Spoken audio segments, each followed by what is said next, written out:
नमस्ते सभी को। Welcome to Ayurveda bliss. तो आज हम पढ़ेंगे पांडु निदान के बारे में। पांडु की निरुक्ति।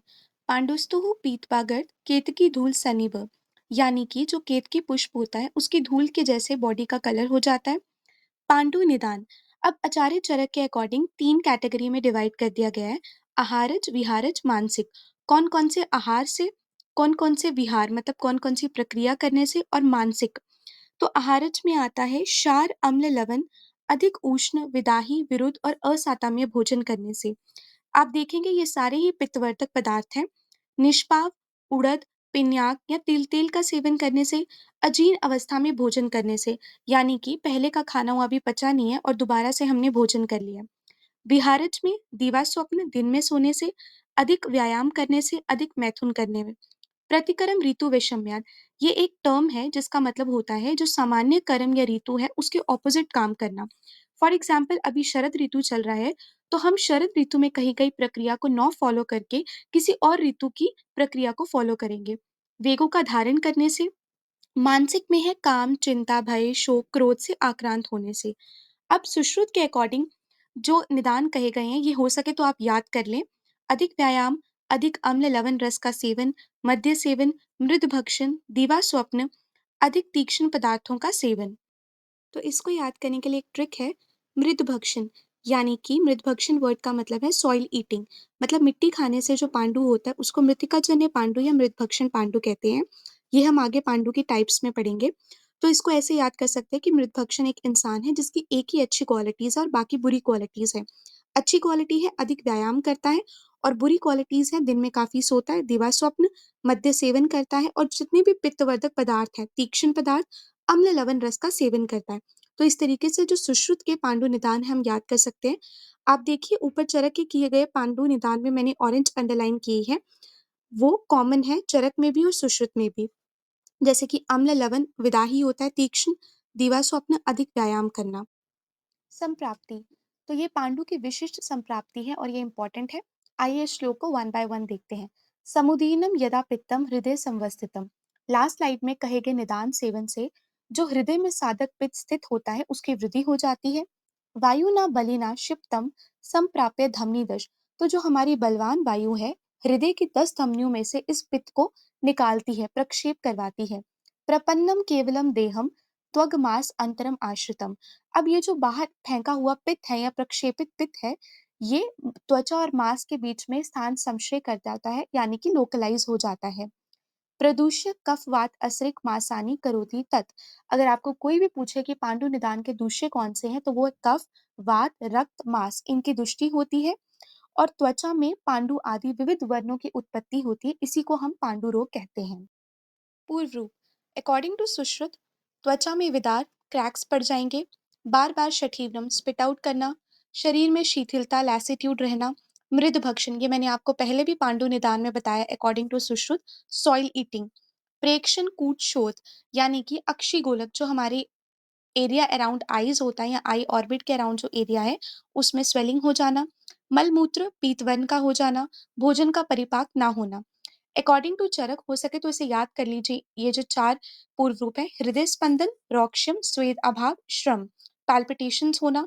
अब अगर बॉडी में ड्राइनेस है तो ऑब्वियसली उसमें स्वेद का अभाव होगा, लैक ऑफ स्वेटिंग, और काफी फटीग होना। तो अकॉर्डिंग टू चरक इनको याद कर लीजिएगा। सामान्य लक्षण। सामान्य लक्षण में काफी ज्यादा लक्षण दिए हैं, तो इंपॉर्टेंट वंस मैंने हाईलाइटेड करके लिखे हैं और बाकी के इस टेबल में। शून, अक्षिकूट। शून होता है स्वेलिंग, अक्षिकूट अगेन पहले भी आया था, स्वेलिंग अराउंड आई एरिया या आई ऑर्बिट। हरित शीन लोम, जो हेयर होंगे उनका डिस्कलरेशन हो जाना या उनका गिर जाना, शीन होता है गिर जाना। हत प्रभा, शरीर की कांति जो है रेडियंस उसका लॉस हो जाना। अल्पवाक, बहुत कम बोलना या फीबल स्पीच हो जाना। पिंडिकोद्वेष्टन, जो हमारे काफ रीजन है उसमें क्रैम्प्स होना। बाकी के लक्षण देखो, दौर्बल्य, सदना मतलब थकावट हो जाना, अन्न द्वेष, श्रम भ्रम निपीड़ित। श्रम होता है फटीग और भ्रम होता है वर्टिगो, इससे पीड़ित होना। अब एक होता है बॉडी में पेन और एक होता है बॉडी में हैवीनेस रहना, तो शरीर गौरव और गात्रशूल दोनों ही होगा।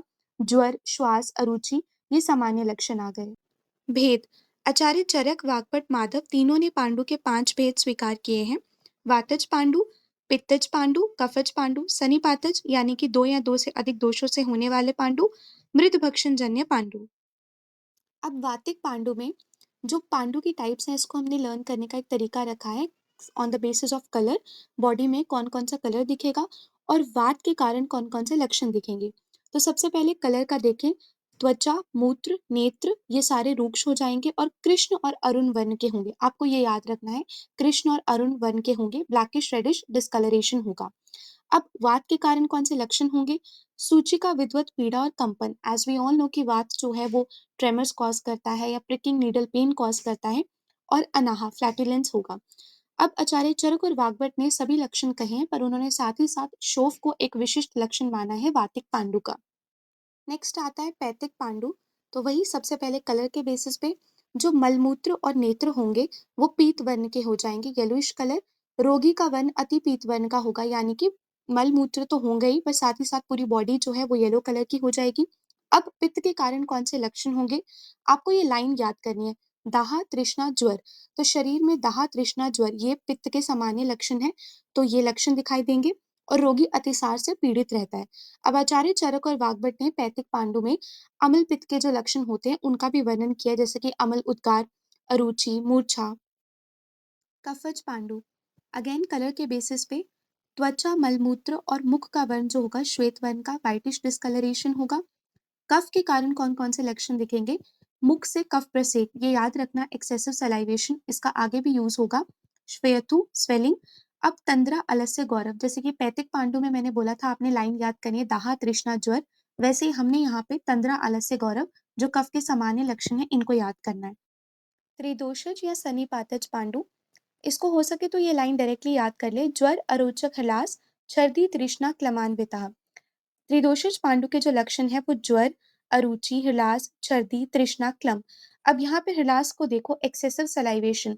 जो कफज पांडु था उसमें वर्ड यूज किया था कि मुख से अधिक कफ का प्रसेक होना, बट सेम यहाँ पे हृलास वर्ड यूज किया गया है। तो इसको लर्न करने का एक और तरीका भी है। पित्तज पांडु का जो मैंने आपको लाइन बोली थी, दाह, तृष्णा, ज्वर, उसमें से तृष्णा और ज्वर, और कफज पांडु में से हृलास, और बाकी बचे हुए अरुचि, छर्दी, क्लम। तो ये हो गए त्रिदोषज पांडु के लक्षण। मृतिकाजन्य पांडु या मृत भक्षण पांडु, जैसे कि हम पहले भी पढ़ चुके हैं, सॉइल ईटिंग, मिट्टी खाने की वजह से जो पांडु होता है उसे हम मृतिकाजन्य पांडु कहते हैं। अब ये एग्जाम पॉइंट ऑफ व्यू से काफी इंपॉर्टेंट है, यूजुअली 5 मार्क्स में ये आ सकता है। तो जब भी आपको एग्जाम में आएगा सबसे पहले हमने इसकी संप्राप्ति लिखनी है, कौन कौन सी प्रकार की मृतिकाएं होती हैं और किस मृतिका का सेवन करने से कौन सा दोष बॉडी में बढ़ता है वो लिखना है, और उसके बाद इसका लक्षण लिखना है। तो चलिए स्टार्ट करते हैं संप्राप्ति से। मृतिका के सेवन से वात आदि दोष कुपित होते हैं। अगर तो कषाय रस प्रधान मिट्टी होगी तो उससे वात का दोष कुपित होगा। ऊषर क्षार युक्त मिट्टी होगी तो पित्त का दोष, और मधु रस प्रधान होगी तो कफ प्रकोपित होता है। अब मिट्टी का गुण जो होता है वो रूक्ष होता है, जिसकी वजह से आहार रस या रस आदि धातुएं भी रूक्ष हो जाती हैं।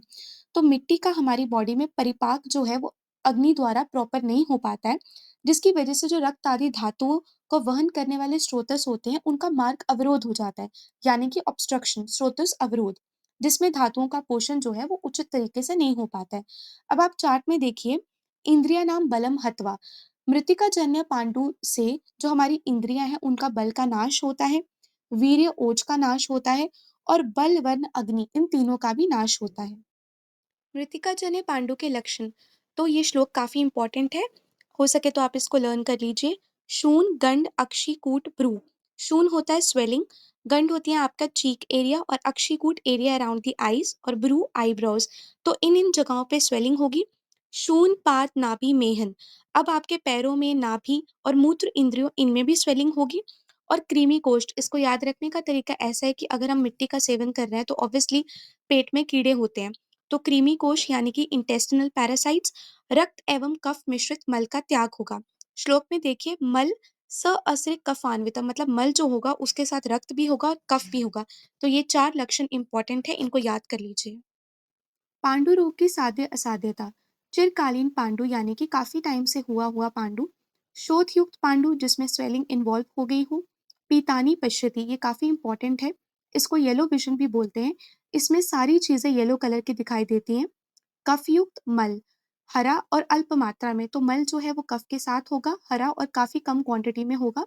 और शरीर जो है वो श्वेत वर्ण का हो चुका होगा।